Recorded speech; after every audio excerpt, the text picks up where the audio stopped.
নাসিহাতু ইব্রাহিমা। নাসিহাতু ইব্রাহিমা, নাসিহা শব্দের অর্থ হচ্ছে উপদেশ। তাহলে ইব্রাহিম আলাইহিস সালামের উপদেশ। উপদেশ। ওয়াকানা ইব্রাহিমু ইয়াকুলু লিওয়ালিদিহি, সুন্দর কথা। ওয়াকানা ইব্রাহিমু ইয়াকুলু, ইব্রাহিম আলাইহিস সালাম বলতেন, লিওয়ালিদিহি, ওয়ালিদি মানে হচ্ছে জন্মদাতা, ওয়ালাদুন মানে ছেলে, সন্তান। কিন্তু যে সন্তানের জন্মদাতা তাকে বলা হয় ওয়ালিদ, মাদ হয় অয়ের উপরে।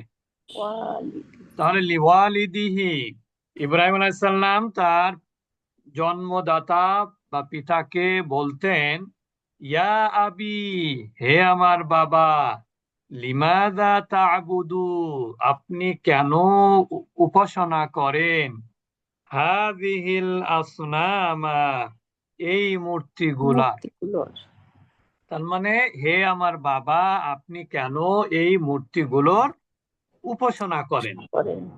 ওয়া আবি, হে আমার বাবা, লিমাযা তাসজুদু, হে আমার বাবা, আপনি কেন সেজদা করেন, লিহাযিহিল আসনামা, কেন আপনি এই মূর্তিগুলোকে সেজদা করেন। হ্যাঁ, লিমাযা তাসজুদু, কেন আপনি সেজদা করেন, লিহাযিহিল আসনামি, এই মূর্তিগুলোর সেজদা কেন করেন।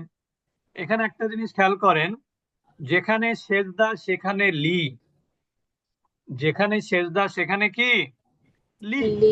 আগেও দেখেন আপনি, কোথায় দেখি, এই যে দেখেন, ইয়াসজুদু লিল আসনাম, বুঝতে পেরেছেন, কিন্তু ইয়াবুদুর কাছে কিন্তু লি নাই। এখানে দেখেন ইয়াসজুদুনা লিল আসনাম, তার মানে আসলে সেজদা করা মানে কি, সেজদা করা মানে হচ্ছে মাথা নত করা। সেজদা করা মানে কি, মাথা নত করা। কেন মাথা নত করা, এটা সম্মান সূচক নাকি। সেজদা মানুষ কেন করে, সেজদায় কোনো বেনিফিট আছে? হ্যাঁ, সেজদায় বেনিফিট হচ্ছে যার সামনে সেজদা করলেন তারকে সম্মান দিলেন, এই। তাহলে লিমাযা তাসজুদু লিহাযিহিল আসনামি, হে আমার বাবা, আপনি কেন এই মূর্তিগুলোর সেজদা করেন। ওয়া আবি, হে আমার বাবা, লিমাযা ওর মনে, তার মনে যে প্রশ্নগুলো উঠেছিল সেইগুলোই কিন্তু তার বাবাকে বলছে। ওয়া আবি, হে আমার বাবা, লিমাযা তাসআলু হাযিহিল আসনামা, বাবা, আপনি কেন এই মূর্তিগুলোর কাছে চান। হ্যাঁ আমার বাবা, আপনি কেন এই মূর্তিগুলোর নিকট প্রার্থনা করেন বা চান। অথচ ইন্না হাযিহিল আসনামা, এই মূর্তিগুলো লা তাতাকাল্লামু, কথা বলতে পারে না, ওয়ালা তাসমাউ, এবং শুনতেও পায় না। আপনি তো এদের কাছে চান, চাইলে তো তার শোনার কথা, শুনতে পাওয়ার কথা। মানুষ তো তার কাছে চায় যে আপনার চাওয়াটা শুনতে পায়। তাহলে তারা তো কথাও বলতে পারে না, আবার শুনতেও পায় না, অথচ আপনি কেন এদের কাছে চাওয়া চাই করেন বা চান। ওয়াইন্না হাযিহিল আসনামা, এবং আরো কিছু উত্তর দিচ্ছে, আগের আগের আগের পাঠের কিন্তু উত্তরগুলো এখানে দিচ্ছে। ওয়াইন্না হাযিহিল আসনামা, এই মূর্তিগুলো লা তাদুররু, নিশ্চয় কি করতে পারে না, ক্ষতি করতে পারে না, ওয়ালা তানফাউ, এবং উপকারও করতে পারে না। বুঝেছেন? তাহলে এই মূর্তিগুলো তো ক্ষতিও করতে পারে না, আবার আবার উপকারও করতে পারে না। ওয়ালিআইয়ি শাইইন তাদউ লাহা আত-তুআমা ওয়াশ-শারাবা, এখানে দেখেন, ওয়ালিআইয়ি শাইইন মানে, ওয়ালি মানে জন্য, আইয়ি শাইইন কোন, কার, কোন বস্তুর জন্য। আইয়ু শাইইন মানে কি, কোন বস্তু। আইয়ু শাইইন মানে কি, এখানে ওটার অর্থ হবে না, কিন্তু এখানে অর্থ করতে হবে কেন। ওয়ালিআইয়ি শাইইন তাদউ লাহা, আপনি রাখেন কেন, তা লাহা মানে কি, তাদের জন্য, আত-তুআমা খাবার, ওয়াশ-শারাবা পানীয়, খাদ্য পানীয় বা খাবার পানীয় আপনি কেন রাখেন।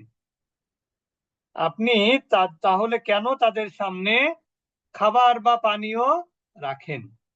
وَإِنَّ هَذِهِ الْأَصْنَامَ يَا أَبِي لَا تَأْكُلُوا وَلَا تَشْرَبُوا وَإِنَّ هَذِهِ الْأَصْنَامَ নিশ্চয়ই এই মূর্তিগুলো হে আবি হে আমার বাবা লা তাকুলু খেতে পারে না ওয়ালা তাশরাবু এবং কি করতে পারে না পানও করতে পারে না। তাহলে আব্বাজান এই মূর্তিগুলো পানাহারও করতে পারে না, আবার কি করতে পারে না, মানে পানাহার মধ্যে খাওয়া পানা দুইটার মধ্যে আর কি, খেতেও পারে না আবার কি করতে পারে না পানও করতে পারে না। তার মানে এক কথায় বলতে গেলে পানাহার করতে পারে না। ওয়াকানা আযারু, এই যে আমরা বলি না গজব, আল্লাহর গজব, এই দেখেন গজব অর্থ কি। ওয়াকানা আযারু ইয়াগদাবু, হ্যাঁ আজর কি হলো, রাগান্বিত হলো। এসব শুনে আজর রাগ করতো।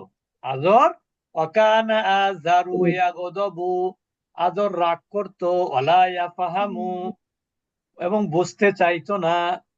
ইয়াফহামু মানে কি বুঝতো না, তার মানে কি বুঝতে চাইতো না, বুঝতো না মানে কি, এটা তো বাংলায় কথা, তার ছেলে বলতেছে তার পিতাকে, এটা বোঝার কথা না, কিন্তু সে রাগ করত। আজর কি করত, এই কথা শোনার পরে রাগ করত এবং বুঝতে চাইতো না। ওয়ালা ইয়াফহামু মানে কি বুঝতে চাইতো না। ওয়াকানা ইব্রাহিমু ইয়ানসাহু লিকাওমিহি, ইব্রাহিম আলাইহিস সালাম তার জাতিকে উপদেশ দিতেন। ইয়ানসাহু মানে উপদেশ দেয়া, নাসিহা দেয়া, নাসিহা করা বা উপদেশ দেয়া। ওয়াকানা ইব্রাহিমু ইয়ানসাহু লিকাওমিহি, ইব্রাহিম আলাইহিস সালাম তার সম্প্রদায়ের বা তার কওমের লোকদেরকে কি করতেন উপদেশ দিতেন। ওয়াকানান নাসু, মানুষেরা কি করত, ওয়াকানান নাসু আর মানুষেরা ইয়াগদাবুনা তারাও রাগান্বিত হতো, ওয়ালা ইয়াফহামুনা এবং তারা বুঝতে চাইতো না। বুঝতে পেরেছেন? তাহলে ইব্রাহিম আলাইহিস সালাম প্রথমে তার পিতাকে বোঝাতে চেষ্টা করলেন, আর পিতা রাগান্বিত হতেন, আর তিনি কি হতেন, তিনি বুঝতে চাইতেন না। আর ইব্রাহিম আলাইহিস সালাম তিনি তার সম্প্রদায় বা কওমের লোকদেরকেও উপদেশ দিতেন, কিন্তু কওমের লোকেরা কি করত, রাগান্বিত হতো, ওয়ালা ইয়াফহামুনা এবং বুঝতে চাইতো না। ক্বালা ইব্রাহিম, ও ইব্রাহিম আলাইহিস সালাম বললেন, আনা আকসিরুল আসনামা, কাসারা ইয়াকসিরু, আনা আকসিরু মানে কি আমি মূর্তিগুলোকে কি করব, ভেঙে ফেলবো। ইব্রাহিম আলাইহিস সালাম বলেছিলেন, ইব্রাহিম আলাইহিস সালাম কি বলেছিলেন, আনা আকসিরু, আনাটা কেন হলো, ইমফাসিস দেওয়ার জন্য, যে তোমরা যা বলছো, আমি তোমাদেরকে যা বললাম তোমরা তো তার বুঝতেছো না, এটা কিন্তু পরীক্ষা করার জন্য কথাটা বলেছেন, যে আমি ভেঙে ফেলবো মূর্তিগুলো। ইজা জাহাবান নাসু, যখন মানুষেরা কি করে চলে যায়, মানুষেরা যখন চলে যাবে, কারণ কি ইজার পরে যখন মাদি আসে তখন কিসের অর্থ হয়, ভবিষ্যতের অর্থ হয়। বুঝতে পেরেছেন? ক্বালা ইব্রাহিম, ইব্রাহিম আলাইহিস সালাম বললেন, আনা আকসিরু, কাসারা ইয়াকসিরু মনে রাখবেন, এটা সিন ডট প্যাটার্ন, আমি ভেঙে ফেলবো আল আসনামা মূর্তিগুলো, ইজা জাহাবা যখন যাবে, আন্নাসু মানুষেরা যখন চলে যাবে, মানুষেরা যখন চলে যাবে তখন আমি মূর্তিগুলো কি করব, ভেঙে ফেলবো। ওয়াহিনা ইজিন আর তখনই, ইয়াফহামুন নাসু তখন মানুষেরা বুঝবে, এখন তো বুঝতে যাচ্ছে না, তখন মানুষেরা ঠিকই বুঝবে। ওয়াহিনা ইজিন মানে কি আর তখনই, এবং তখনই ইয়াফহামুন নাসু মানুষেরা বুঝবে, যে আমার কথাগুলো তখন বুঝবে যে আসলে তাদের ক্ষমতা নেই, তারা কথা বলতে পারে না, তারা শুনতে পায় না, তারা পান করতে পারে না, তারা খেতে পানাহার করতে পারে না, ঠিক না, তারা ক্ষতি করতে পারে না, তারা উপকার করতে পারে না। তারপরে যখন তার বাবাকে বলা হলো, বাবা ওয়াকানা আযরু ইয়াগদাবু ওয়ালা ইয়াফহামুন, সে রাগান্বিত হতো এবং বুঝতে চাইতো না। ওয়াকান ইব্রাহিম ইয়ানসাহু লিকওমিহি, ইব্রাহিম আলাইহিস সালাম তার সম্প্রদায়কে কি করতেন উপদেশ দিতেন। ওয়াকানান নাসু ইয়াগদাবুনা ওয়ালা ইয়াফহামুনা, আর তারাও, তারা সেই সমস্ত লোকেরাও কি করত, রাগান্বিত হতো, আর তারাও বুঝতে চাইতো না। তখন ইব্রাহিম আলাইহিস সালাম বললেন, আনা আকসিরুল আসনামা, আমি মূর্তিগুলোকে তখন ভেঙে ফেলবো যখন জাহাবান নাসু, যখন মানুষেরা চলে যাবে, তার মানে কি যখন বাজার ঘাটে চলে যাবে, তখন যখন কেউ থাকবে না, তখন আমি এগুলোকে ভেঙে ফেলবো। আর তখনই ইয়াফহামুন নাসু, তখন মানুষেরা বুঝবে আমার কথাগুলো, ঠিক না? ওয়াহিনা ইযিন ইয়াফহামুন নাসু, এবং তখনই মানুষেরা বুঝবে। তা ঠিক আছে, আমাদের পড়া এই পর্যন্ত। আগামীকাল